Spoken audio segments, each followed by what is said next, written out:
Good morning. My name is Reverend Dr. Ron Fox, and I would like to welcome you to the Center for Spiritual Living Space Coast's Sunday morning celebration.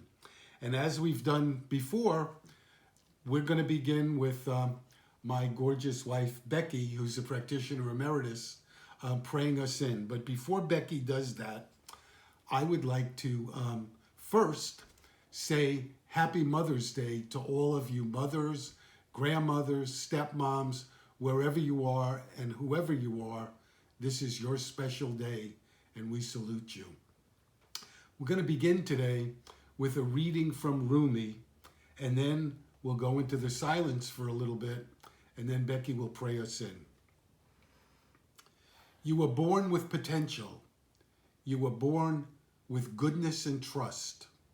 You were born with ideals and dreams. You were born with greatness. You were born with wings. You are not meant for crawling, so don't. You have wings. Learn to use them and fly. Rumi.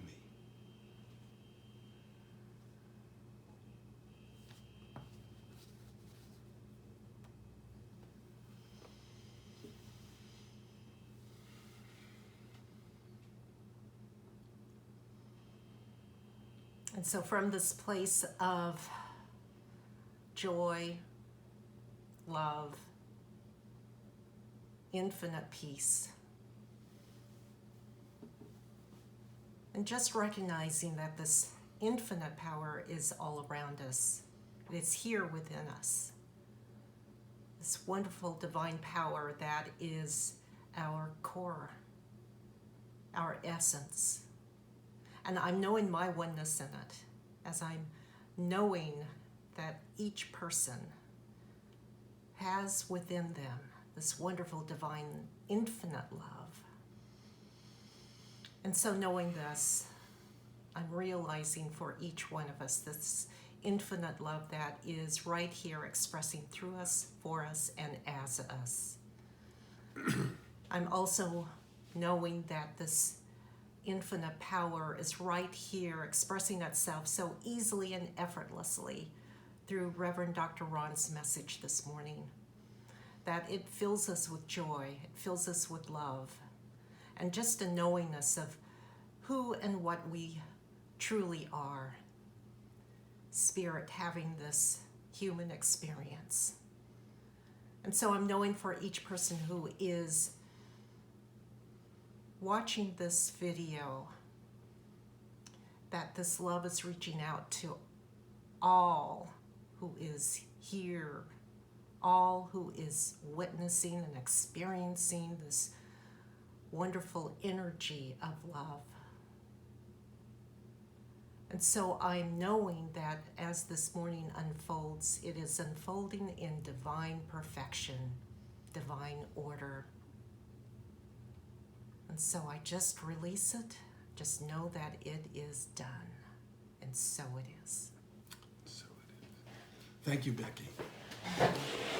So this morning, I want to speak on listening to your heart. You know, this virus has given us unique opportunities. This is a really unique time in all of our lives. And being sequestered like this, one of the questions we can ask is, are we going to use this time productively, or are we going to waste it? You know, Becky and I have done a number of things, and are doing a number of things, but let me tell you one of the most satisfying things that we've done. We sat down together and we drew up a 4-year mission, a 4-year vision of what we want our life to be. And, you know, all of you can do that. Why not look at your own life and see how you want to spend it, or spend the rest of it? The writer Brian Tracy said some of the important questions we can ask ourselves are, why am I here? What do I really want from my life? and where am I going? You know, in all of creation, there has never been anyone like you. And if you don't use the gifts and talents that you have, they're lost to the world forever. We need to have clarity on our heart's desire, and only then will we be happy and will we be successful. Abraham Maslow wrote, musicians must make music, artists must paint, writers must write, if they are to be ultimately at peace with themselves. So let me give you an example, a real life example. Parker Palmer said when he was in his early 30s, he began to question his life.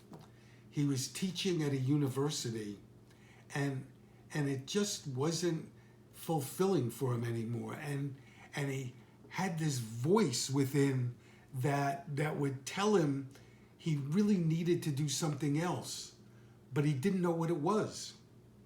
And then one day he came upon a Quaker saying, an old Quaker saying. And here's what it is. It was, let your life speak. Let your life speak.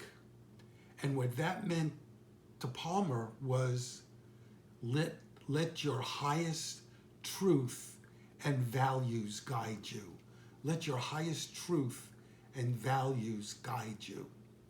Now he writes it 30 years later, and he gets deep joy from his life as a writer, as a traveling teacher, and as an activist.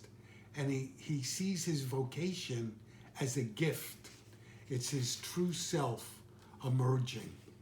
You know, there's a story about Rabbi Zusha, who's near death, and he begins to weep.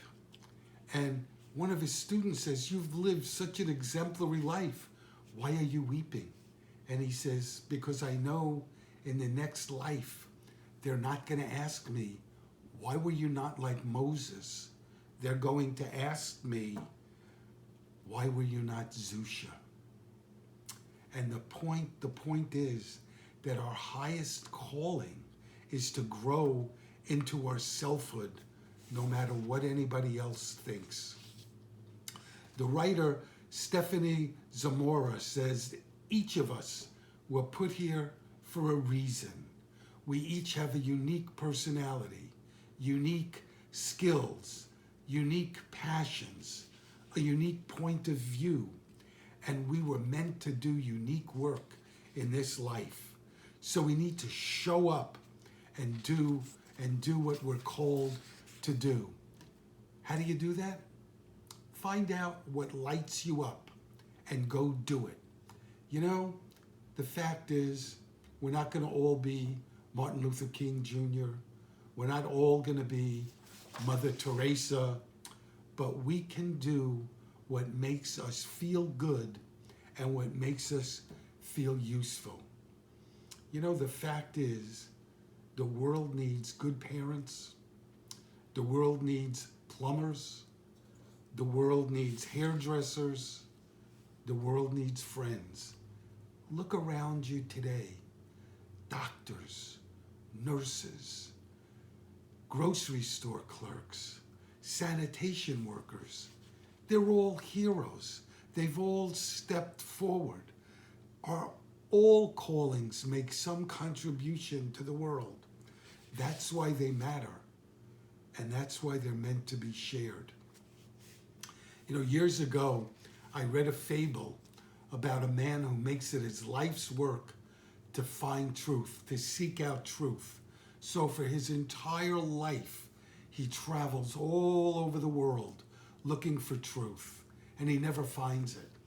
And finally, at a very old age, when he's tired, when he's beaten down, he goes back home, he opens up his door, and there's truth sitting there waiting for him. And the point is, we don't need to look afar for our true callings. just listen to the voice within, and it will come. The psychologist Eric Maisel has an exercise he calls hushing. Hushing. And he said it's just like when you go to a museum and look at a painting for 15 minutes, or you sit in your backyard and just be with nature. He said it's stopping our mind from being on auto scan. And he wrote, a wild person with a calm mind can create anything. A wild person with a calm mind can create anything. You know, Joseph Campbell said that we all have experiences that hint at our hungers, but we need to learn to listen to them, to recognize them. He said that the greatest sacrilege is inadvertence, not being alive, not being alert, not being awake. We need to spend time in the silence and listen for that voice. Deepak Chopra, in his book, The 7 Spiritual Laws of Success, said that success is a journey, a destination. Not a destination, I'm sorry. He said success is a journey, not a destination. It's the unfolding of the divinity within us. And when we discover our essential nature. And he said when we know who we really are, we have the ability to fulfill any dream. And he wrote, I love this, he said, we have that ability because we are the eternal possibility, the immeasurable potential of all that was, is, and will be. Jamie Koo is a writer, and Jamie said that the single most important question we can ask ourselves to see if someone or something is right for ourselves is, am I empowered by being here? Am I empowered by being here? Does it make more or less of me?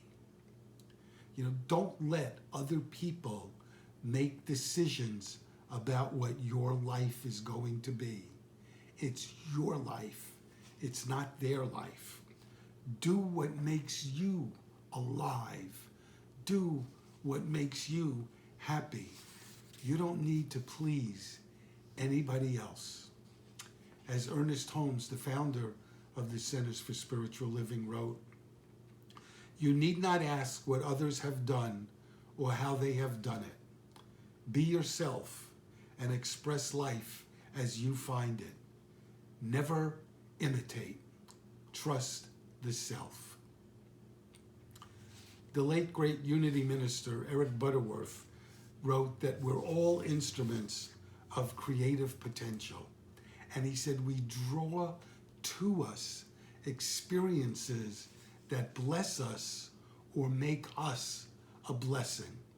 And just think, salmon spawned in a river make their way back to the sea, and then years later return over thousands of miles of a difficult journey. Birds in the north migrate to a warmer climate, to a place they've never been before.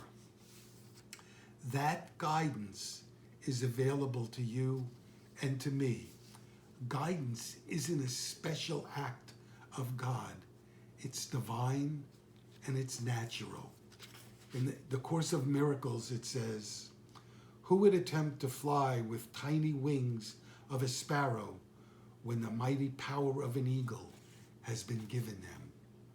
And what they're saying is, in other words, why do it ourselves when we can use spirit?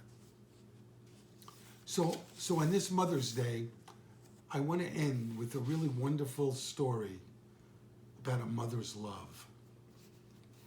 Rachel Naomi Remen is a doctor. And when she was in college, and I believe she was 16, she went to sleep one night and woke up 6 months later in a hospital. She had Crohn's disease. And the doctor said her life was never going to be the same again. And going back to college was absolutely out of the question. And when her father came and gave her the news that she couldn't go back to college, she very angrily said to him, "I'm going to return to school." And her father said, "I'm not going to give you the money." And Rachel wrote that she had never heard her mother question her father before. But when her father said, "I won't give you the money," her mother said, "I will pay your tuition." And he said to the mother, "Where are you going to get the money?"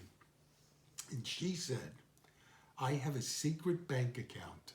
I've had it for years, and you can have it all." Years later, Rachel and her mom were talking about that moment, and Rachel said to her mother, "Weren't you afraid?" And her mom said, "I was terrified. I was terrified for you, but I was even more terrified for your dreams. Because if they died, the disease would have claimed you.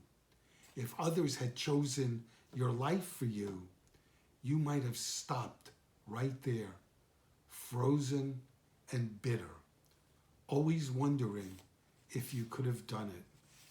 There are so many ways to die." And then Rachel asked her mom, "What if I had failed?" And her mom said, "If you had failed, you would have found out for yourself what is real.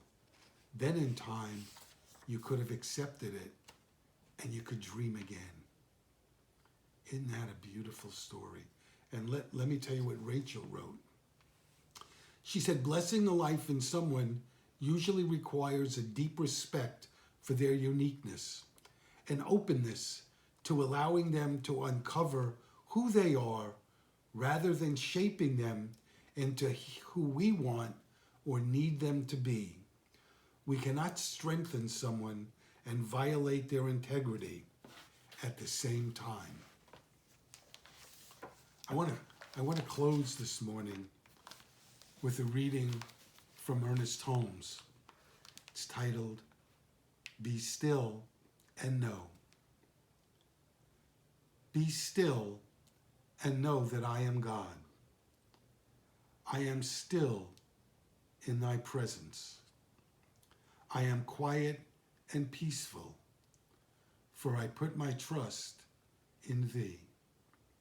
A great stillness steals over me, and a great calm quiets my whole being as I realize thy presence. The heart knows of thee, O Most High, within. It is still in thy presence, and it puts its whole confidence in thee alone. In thy presence, I am still." God bless you. Thank you for watching this morning, and I wish you all a great and beautiful week.